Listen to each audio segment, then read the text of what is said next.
Hello, guys. You are welcome to the show. I'm your host, Caesar, the Oracle of Destinations. On today's episode, we're going to be talking about sexual market value and the world. It's an episode that a lot of you wants to hear. So on this week's episode, I want to bring it right on the table. So tighten up your seatbelt. Let's dive into it.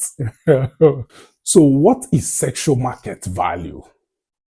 We have to explain what sexual market value is. Sexual market value, which means SMV, also known as mate value, is a phrase often used within the red pill communities that refers to an individual's level of attractiveness to the opposite sex.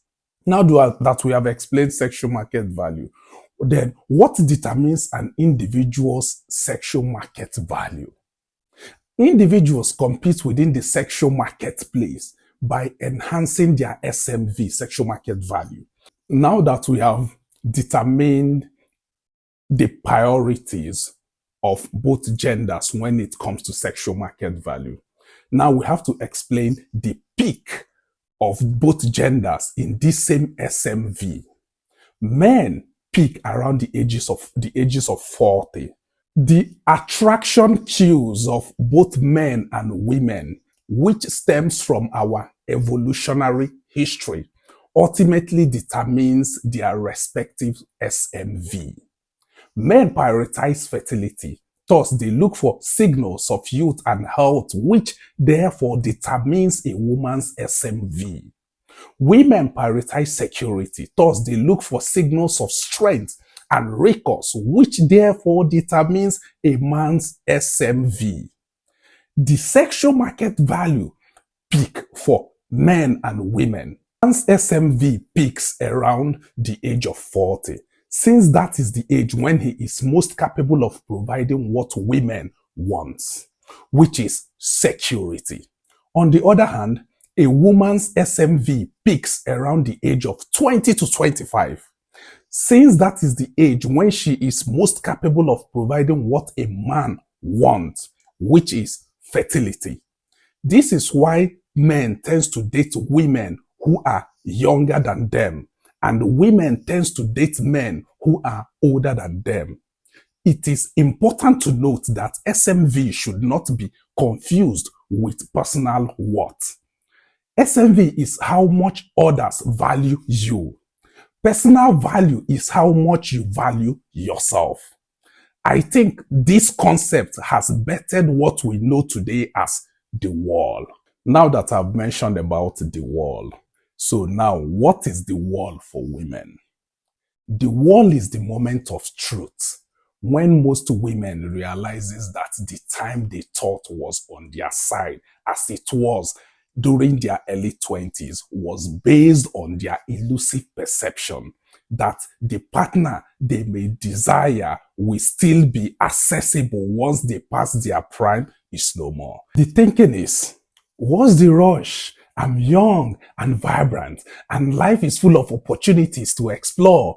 Why rush into a relationship involving major long-term life decisions they can save for later years?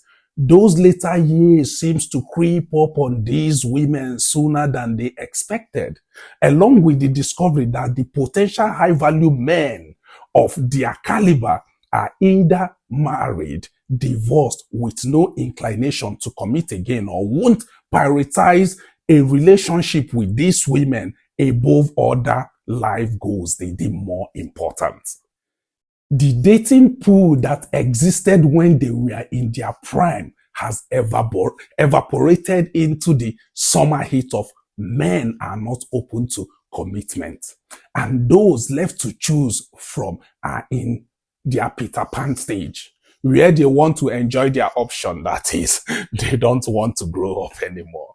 Despite her success, she has started settling into the possibility of remaining single, but not by choice. Thus, the saying goes, the wall is undefeated. Some people will say, what about men? Don't they hit the wall as well? Of course they do, but not as fast as women do.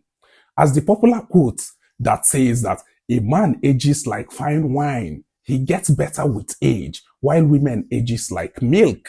But let's leave it at that. Men in their 50s can hit the wall as well, especially if they have not worked hard enough in their youth to accumulate wealth. That can be to accumulate wealth that can be used to attract a partner, or men with multiple divorces who are unwilling to try again because they are afraid of failing again. Therein lies the wall. Where do they look? Sooner or later, they discover the challenges of being an older guy with a youthful biology and virile nature that doesn't match where their chronological age indicates they should be. Then they start to think, do they date a young woman who may want kids in the future? Something most men are not willing to consider since they usually already have adult kids. Do they look for a matured woman closer to their age who feels they should act a certain way as they get older? No. There is something I've always prepared when I talk to younger women. I think women should marry before they turn 25. Yes, they should marry before they turn 25 because that is when they can utilize the power of their beauty to secure, in most cases, a man of their dream. If a woman misses this short window between 20 to 25, the probability of securing a high value man depreciates greatly. For a man, I think men should marry between 45 to 55-year-old. Why? I think that is the age when most men are secured enough financially to provide for their wife. Before you guys argue with me, I can't deny the fact there is an exception to this rule. But that doesn't change the rule. So, in summary, sexual market value refers to how desirable an individual is in the mating market, which consequently determines one's own dating power. A man's SMV comes from his ability to provide security. A woman's SMV comes from her ability to provide fertility. As a consequence of what both sexes prioritize when seeking a mate, the SMV of men generally increases as they age, while the SMV of women generally decreases as they age. Though the wall is undefeated for both men and women, we usually find who we are looking for when we are not looking for them, or fixated on finding someone. The universe seems to work best when we let events flow without trying to be in control. The world may be undefeated, but universal law says what you are looking for is also looking for you. So keep making yourself available by being your authentic self. The one looking for you will come into your space when you least expect it. So stay ready. I wish you all the blessings and success out there in the dating market. Bye.